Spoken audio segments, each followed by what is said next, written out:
The United Nations Environment Programme, in collaboration with the United Nations Conference on Trade and Development BioTrade Initiative and the Center for International Forestry Research World Agroforestry with Bogor Institute of Agricultural and Center for Climate and Sustainable Finance, University of Indonesia, co-organized the Regional Consultation in Asia in Jakarta, Indonesia.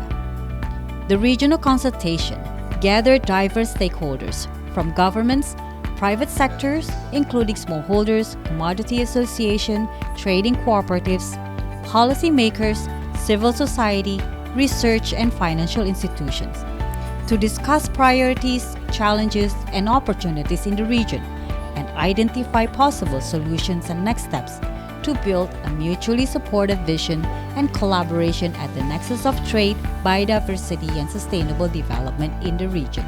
It is my pleasure to welcome you all on behalf of the United Nations, whether you join us in person in Jakarta or online from across the region. I would also like to thank the Swiss State Secretariat for their continued support to UNCTAD and BioTrade initiatives. Today's meeting is very important and timely to explore and provide recommendations for actionable solutions to move towards a sustainable and inclusive nature-positive trade. The consultation was hosted as part of UNEP's partnerships in the Trade Development and Environment Hub or Trade Hub project, funded by the UK Global Challenges Research Fund, jointly implemented by over 50 partners that include research institutions, civil society, and international organizations. The Trade Hub aims to promote policy solutions to address challenges at the intersection of international commodity trade and biodiversity.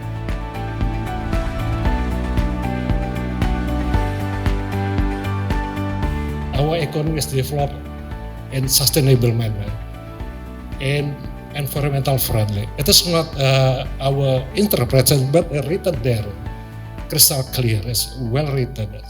So it is, even though this is the word aspiration to be more sustainable, but also written specifically and clearly in the Constitution of Indonesia.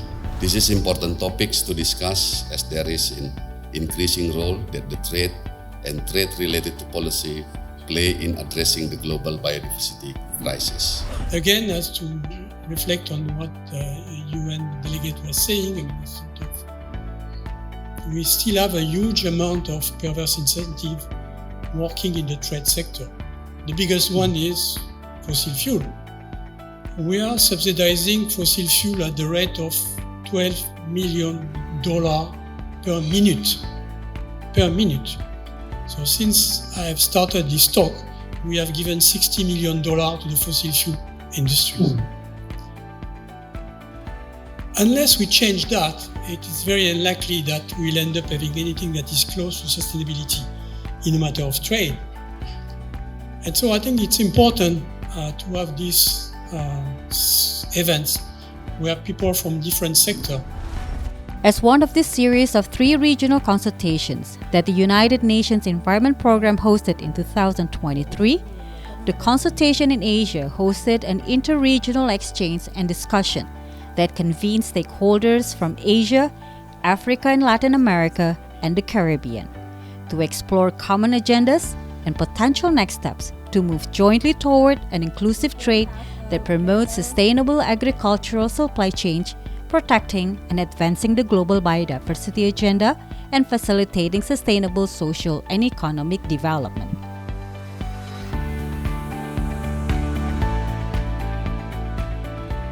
A sustainable, inclusive, and just trading system, for me, is an opportunity where buyers and sellers can communicate directly.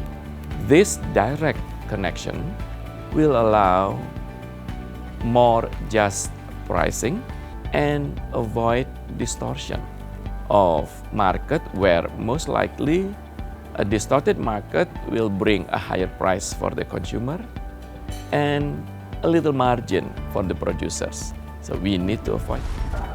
The sustainable, inclusive, and equitable trade, for me, is a trade system that is able to secure the environment and the biodiversity, or to reduce the impact on environment and the biodiversity, of course, from the anthropogenic activities.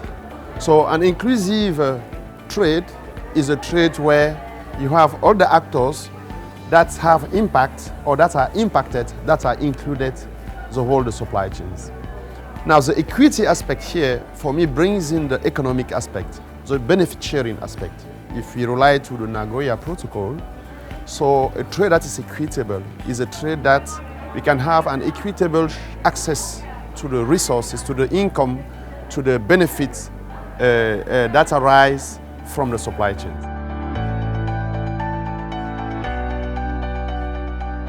The main problem that we are facing in terms of sustainability of trade is there are these two big issues. One is the perverse incentive. If you give incentive to some elements, then you distort the trade and you create situation of unsustainability. And the second is to have an idea of what is the price, what fair price will be for your product. And so that's something also that is an impediment to a truly sustainable trade. We need to be invited to sit on the table and actually discuss. The real palm oil smallholders need to sit on the tables, and we need to be part of the conversations when the certain parties is setting up the bar or the rules about this trading, about sustainability. So we know what we're diving into or getting into. So yeah, the challenges will be for us to be part, to be noticed, to be heard, and to keep up our knowledge first. For me, the main challenge is really invite and notice these smallholders, equip us, and then make them part of the conversations, really sit together.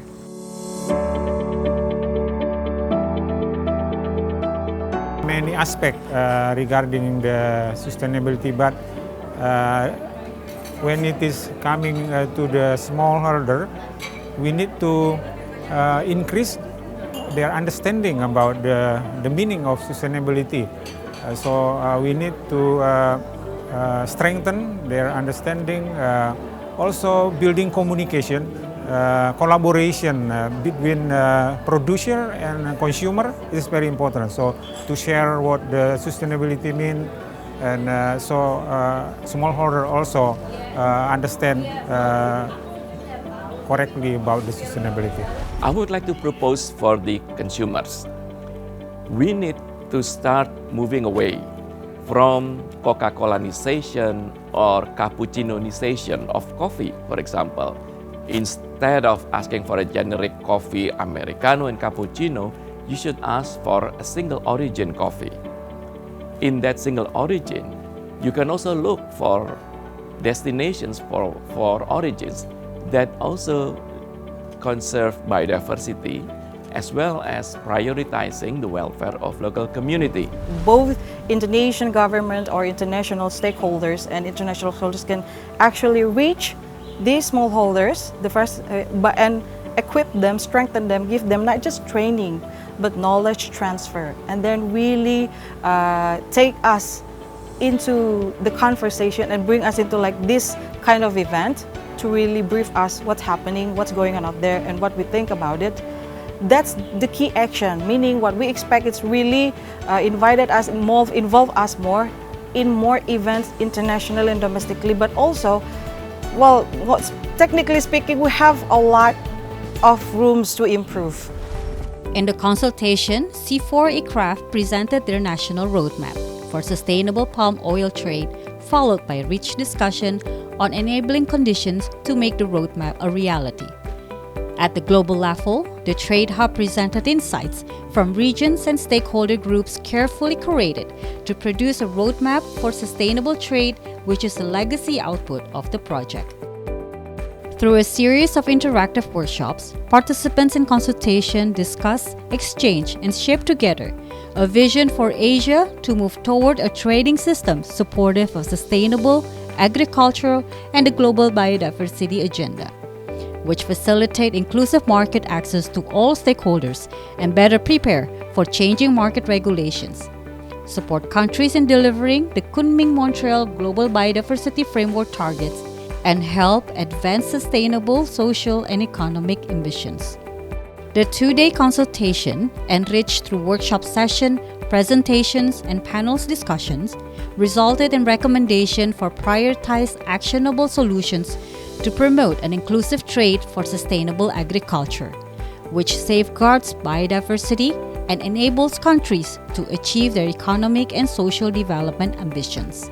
The United Nations Environment Programme thanks the generous support of the UK Research and Innovation Global Challenges Research Fund as funding partner of the Trade Hub project.